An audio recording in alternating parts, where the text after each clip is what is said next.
Good morning, children. How are you today? Now, our story for today is Mr. Meddle Makes a Mistake. Now, once Mr. Meddle went out to a party at Mistress Fanny's. The streets were very dark, for there were no lamps lighted. Meddle took his torch with him, but oh dear, what a nuisance. He had forgotten it was broken. Now, I meant to get that mended this morning, said Meddle. How foolish I am. I do hope I shall get safely to Mistress Fanny's. Just then Mr. Geeky went by, flashing his torch on the ground. Meddle was pleased. Hi, Mr. Geeky, he called. Are you going to Mistress Fanny's party? Can I come with you? My torch is broken. Come along then, said Mr. Geeky, and he flashed his torch at Mr. Meddle. Mr. Meddle ran up to him, and together they went along the road to Mistress Fanny's. It was fun to be going to a party. And it was a lovely party. There were plenty of good things to eat. There were 3 chocolate blancmanges, 6 pink jellies, some egg sandwiches, and a fruit salad with a big jug of cream. Well, really, Meddle didn't know when he had enjoyed himself more. There were games to play, and after a while, Mistress Fanny cleared away the chairs, rolled up the carpet, and said they could dance. She set the gramophone going, and everybody began to dance, and at 10 o'clock some of the guests began to go home. Well, Meddle didn't. He always liked to stay till the very, very last. But at 12 o'clock even he had to go, because there was nothing more left to eat and drink, and Mistress Fanny wanted to go to bed. So Meddle put on his hat and coat and looked around for Mr. Geeky, but Mr. Geeky had gone home long before. Oh dear, said Meddle in dismay. He had the torch. Mine is broken. I really can't go home in the dark. Well, you'll have to, Meddle, said Mistress Fanny at once. She didn't want to have Meddle staying the night at her house. She knew what an old meddler he was. Oh, well, I suppose I shall find my way all right, said Meddle. He said goodbye to Mistress Fanny and went carefully down the path to the gate. He came to the gate before he expected, and walked straight into it. Oh, what a bruise he would have on his knees tomorrow. And here's a picture of him getting a bruise on his knee, because there's the gate. See, it was a big iron gate. And he walked into it in the dark because he wasn't expecting it to be where he thought it was. Okay, so his poor knees are going to have a big bruise now. Anyway, Meddle groaned and rubbed his knees, and he stepped onto the pavement and made his way slowly up the road. He walked into a black cat who spat at him and scratched his leg. Oh, he fell off the curb at least 3 times and sat down heavily in the gutter. Poor Meddle. At last he came to his own street. At least he thought it was. It wasn't really, but it was so dark that Meddle didn't know it was the wrong street. His house was the 3rd one in the street, so Meddle counted the front gates he came to. 1 gate, 2 gates, 3 gates. This is my house, good! He went in at the gate and walked up the path to the front door, and he took out his door key. It didn't fit at all. He could not make it turn in the lock, so the door remained shut and couldn't be opened. Oh, Meddle was very angry. What's the matter with the key, he said. Why doesn't it open the door? What a nuisance for it to go wrong at this time of night. Now what am I to do? He stood and thought hard. I'd better go and see if the back window is open, he said. I could get in that way. So he stumbled round to the back, falling over a dustbin on the way. He came to the back window and tried to see if it would open. Yes, it would. Good. Now he could get in and go to bed.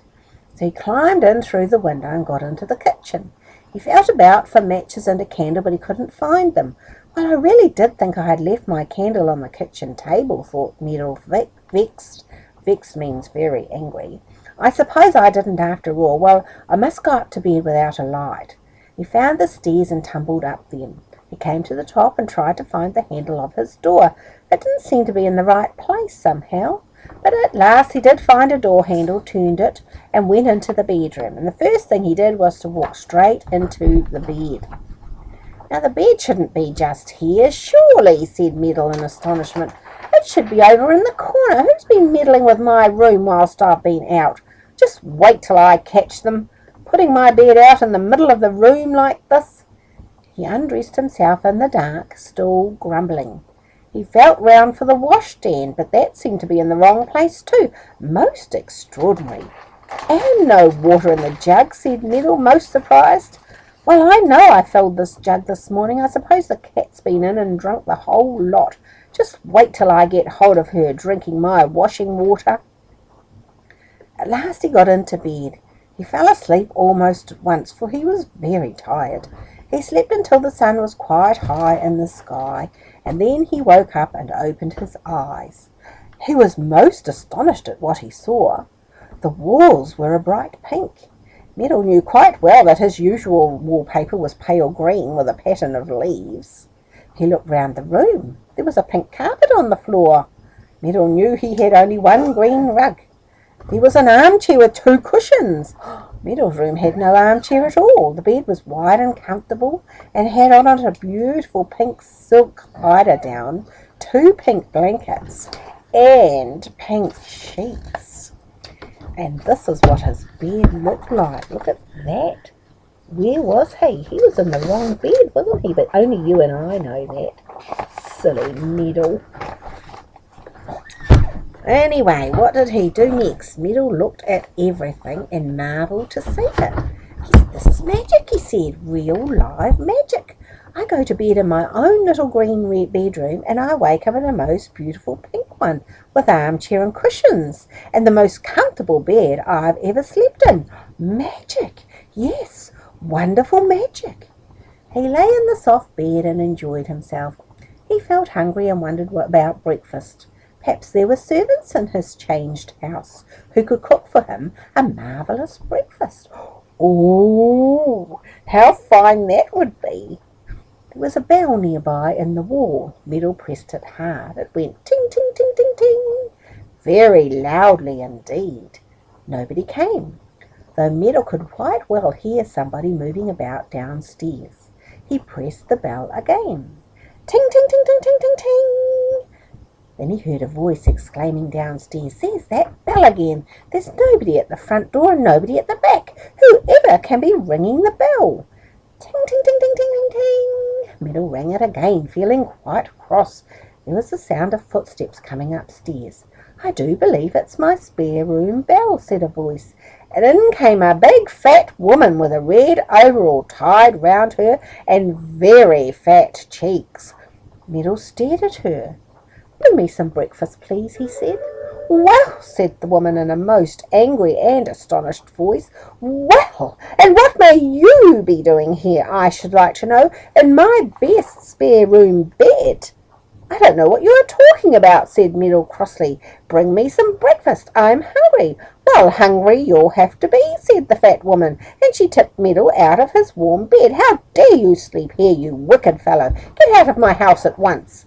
"Madame," said Meddle angrily, "how dare you treat me like this in my own house?" He climbed back into bed again. The fat woman at once tipped him out. She took hold of poor Meddle, who was dressed only in his best shirt, and walked him firmly to the top of the stairs. She gave him a push, and down rolled Meddle, bumping from step to step. The woman ran down after him. She opened the front door and pushed him out into the garden. "I'm going to get a policeman," said poor Mr. Meddle. "I will not be turned out of my house like this." And off he rushed to find a policeman. He ran up and down the streets for a long time before he could find Mr. Plod, the policeman. Mr. Plod was surprised to see Mr. Meddle in his best shirt and nothing else, and he was even more surprised to hear Meddle's story.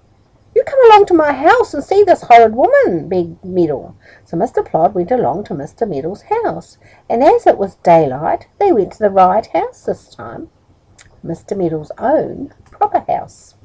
And of course there was nobody there at all. No fat woman, no pink bedroom, no room with pink wallpaper. Mr. Meddle couldn't believe his eyes.